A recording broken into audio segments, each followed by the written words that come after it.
नमस्कार मित्रों, चक्षुदर्शी के इस विशेष शो में आपका बहुत बहुत स्वागत है। और आज का ये शो शुरू हो इससे पहले मैं आपसे वही निवेदन कर लूँ कि अगर ये कार्यक्रम आपको पसंद आता है तो इसको लाइक कीजिए, शेयर कीजिए, सब्सक्राइब कीजिए, क्योंकि ये मेरे मन की बात नहीं होती है। इस कार्यक्रम में आप सबके मन की बात होती है। चलिए, तो आज का मुद्दा राजनीति का मुद्दा नहीं है। आज का मुद्दा मध्य प्रदेश की उस बहुचर्चित योजना को लेकर के है, जिसको लेकर के अभी हाल के दिनों में महाराष्ट्र में और झारखंड में विधानसभा का चुनाव लड़ा गया और अब दिल्ली में भी शायद इस मुद्दे को लेकर के चुनाव लड़ा जाए। ये मुद्दा था लाडली बहनों का। मध्य प्रदेश में आपको याद हो कि 2023 में जब विधानसभा के चुनाव हुए थे तो तत्कालीन मुख्यमंत्री शिवराज सिंह चौहान ने, जो आजकल केंद्र में कृषि मंत्री हैं, एक बड़ी विचित्र योजना शुरू की थी, लाडली बहना योजना। इस योजना के तहत जो बालिग बहनें हैं, बहनों से मतलब जो 21 साल से ऊपर की बहनें थीं और ऊपर 60 साल के ऊपर तक की कोई उम्र सीमा नहीं थी, उन सबको प्रति माह घर बैठे 1250 रुपये देने का ऐलान किया गया था और दिया भी गया। और मेरे ख्याल से करीबन 2.25 करोड़ ऐसी महिलाएं थीं मध्य प्रदेश में जिन्हें कि इस योजना के तहत लाभ मिलना शुरू हुआ और हर महीने उनके खाते में 1250 रुपये आना शुरू हो गए थे। मुख्यमंत्री ने तब ये वादा किया था कि ये राशि बढ़ाते बढ़ाते 3,000 रुपये प्रति माह कर दी जाएगी। लेकिन जैसे ही विधानसभा के चुनाव समाप्त हुए, भारतीय जनता पार्टी इन बहनों के आशीर्वाद से, बहनों के वोट से सत्ता में वापस लौटी। इस योजना पर ग्रहण लगना शुरू हो गया। ये योजना वैसे भी कंगाल मध्य प्रदेश में चलाना तत्कालीन मुख्यमंत्री शिवराज सिंह के दुस्साहस का नतीजा थी, क्योंकि मध्य प्रदेश तो दूसरे राज्यों की तरह कर्ज में गले गले तक डूबा हुआ है। हजारों करोड़ का कर्ज मध्य प्रदेश के ऊपर है। लेकिन शिवराज सिंह ने आखिरी दांव चला था कि वे एक बार और मुख्यमंत्री मध्य प्रदेश के बने, इसलिए उन्होंने 18 विभागों के बजट को काट करके इस योजना को शुरू किया था और इस योजना के नतीजे अच्छे निकले। मध्य प्रदेश में अप्रत्याशित रूप से भारतीय जनता पार्टी की प्रचंड बहुमत वाली सरकार बनी। लेकिन सरकार तो बन गई और लेकिन महिलाओं के खाते में 3,000 रुपये नहीं पहुंच पाए। कोई वजह होगी, आर्थिक संकट होगा। नए मुख्यमंत्री डॉक्टर मोहन यादव की कृपा ये रही कि उन्होंने इस योजना को बंद नहीं किया, चालू रखा, क्योंकि इस मध्य प्रदेश की इस बहुचर्चित योजना का जो फायदा था वो भारतीय जनता पार्टी को महाराष्ट्र विधानसभा के चुनाव में भी उठाना था, झारखंड के चुनाव में भी उठाना था, हरियाणा के चुनाव में भी उठाना था, जम्मू कश्मीर के में भी उठाना था। लेकिन अब भारतीय जनता पार्टी को कामयाबी केवल मिल पाई महाराष्ट्र में और हरियाणा में। झारखंड में इसी योजना से मिलती जुलती योजना महातारी योजना चलाई गई थी, उसका लाभ झारखंड मुक्ति मोर्चा को मिल गया। अब आम आदमी पार्टी फरवरी महीने में होने वाले दिल्ली विधानसभा के चुनाव में भी महिलाओं को इसी तरह की किसी योजना के तहत लाभान्वित करने की कोशिश कर रही है। लेकिन सबसे दुखद खबर यह है कि मध्य प्रदेश सरकार ने इस योजना के लाभार्थियों में से अचानक 1.63 करोड़ यानी करीबन जितनी कुल हितग्राही महिलाएं थीं, लाडली बहनें थीं, उनमें से आधे से ज़्यादा की ये जो पेंशन कह लें इसको, या श्रद्धा निधि कह लें, या भाई की तरफ से नेक कह लें, मुख्यमंत्री का नेक, इसको बंद करने का फैसला किया है, क्योंकि इन महिलाओं की उम्र 60 साल से अधिक है। अब सरकार ने इसका फिलहाल कोई तर्क तो नहीं दिया है, लेकिन ये माना जा रहा है कि 60 साल से अधिक उम्र की जो महिलाएं लाडली बहनाएं थीं वो दूसरी योजनाओं में भी लाभान्वित होती हैं। किसी को वृद्धावस्था पेंशन मिलती है, कोई किसी दूसरी योजना में भी लाभान्वित होती हैं, इसलिए इनको काट दिया जाए, इनके नाम हटा दिए जाए। अब मध्य प्रदेश में बमुश्किल 1.23 करोड़ ऐसी महिलाएं होंगी जो लाडली बहनें कहलाएंगी और ये 1250 रुपये प्रति माह हासिल कर पाएंगी। अब मध्य प्रदेश सरकार की हालत वाकई में इस समय खराब है। हर बार, हर हफ्ते, हर महीने मध्य प्रदेश की सरकार को कर्ज लेना पड़ता है ताकि वो अपना कामकाज चला सके, लोगों की जो सरकारी कर्मचारी है उनके वेतन बांट सके और ज़रूरी जो खर्चे होते हैं उनको निभा सके। तो ऐसे में तंग हाली में हाथ न मुट्ठी और खुरखुरा उठी वाली स्थिति हो गई है मध्य प्रदेश सरकार की। इसलिए इस योजना को कतर ब्योंत किया गया है। अब इस योजना में कटौती के खिलाफ मध्य प्रदेश में कांग्रेस पार्टी तो आंदोलन करने से रही, क्योंकि ये योजना कांग्रेस पार्टी की योजना नहीं थी। लेकिन कांग्रेस पार्टी इस सरकार के फैसले का लाभ ले सकती है। अब सारा दारोमदार जो है वो है मुख्यमंत्री, हमारे जो पूर्व मुख्यमंत्री हैं मध्य प्रदेश के शिवराज सिंह, उनके ऊपर आता है कि वे इस योजना में कटौती के खिलाफ मोहन यादव के खिलाफ खड़े हो पाते हैं कि नहीं। वो अब ज्योतिरादित्य सिंधिया तो है नहीं, जैसे कि किसानों के मुद्दे पे ज्योतिरादित्य सिंधिया और 2020 में कमलनाथ सरकार के खिलाफ खड़े हो गए थे। तो अब बहनों का भाई, बहनों के लिए शिवराज सिंह लड़ पाएगा या नहीं लड़ पाएगा ये कहना बड़ा कठिन है। और मुझे लगता है कि शिवराज सिंह इस तरह का जोखिम लेंगे नहीं, क्योंकि ये मामला राजनीतिक है, कोई सगी बहनों का तो था नहीं, चुनावी बहनों का था। तो चुनाव हो गए और तो बहनें भी अब अपना चलती बने। कहते हैं ना, तुलसीदास कहते हैं कि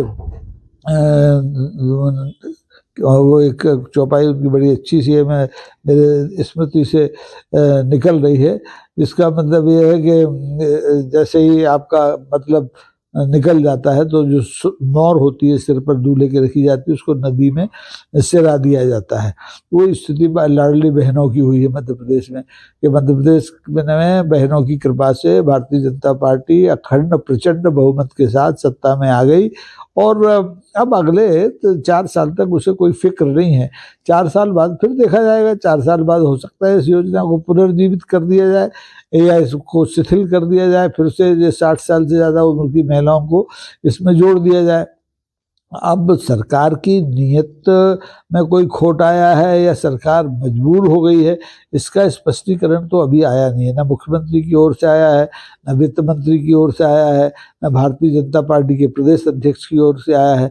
लेकिन इस योजना में कटौती का जो खामियाजा है वो हो सकता है कि दिल्ली की बहनें विधानसभा चुनाव में भारतीय जनता पार्टी से हिसाब बराबर करके ले लें। क्योंकि देखिए, दिल्ली की बहनें भी मध्य प्रदेश की बहनों की तरह, महाराष्ट्र की बहनों की तरह सरकार की लाडली बहनें बनी रहना चाहती हैं और जेब खर्च के लिए हर महीने 1250, 1500, 2000, 3000 जैसी सरकार की श्रद्धा हो वो नगद राशि लेना चाहती हैं। अब उनके दाढ़ में भी ये जो मुफ्त की नेग है इसका खून तो लग ही चुका है, तो वो इतनी आसानी से छोड़ने वाली नहीं है।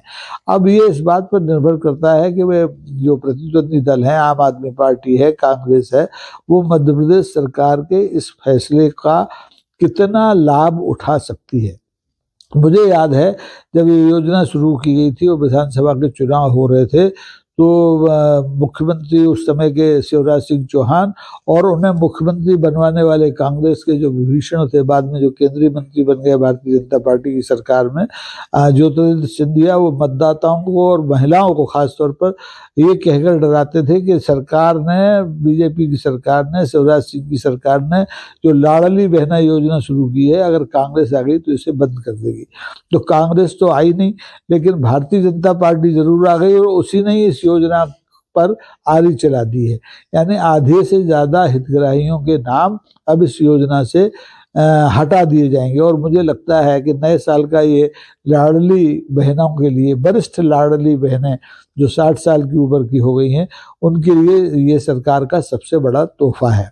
तो सरकार का काम है वो जैसा चाहे करे, उसको लाडली बहनें रोक नहीं सकते। ठीक है, अब नए मुख्यमंत्री के हाथ पर, कलाई पर राखी ना बांधे, और जो आने वाले दीगर जो स्थानीय निकाय के चुनाव होंगे, पंचायतों के चुनाव होंगे, उनमें हिसाब बराबर कर लें। लेकिन सरकार तो डरती नहीं ना, सरकार कुछ ना कुछ तो रास्ता निकाल लेगी।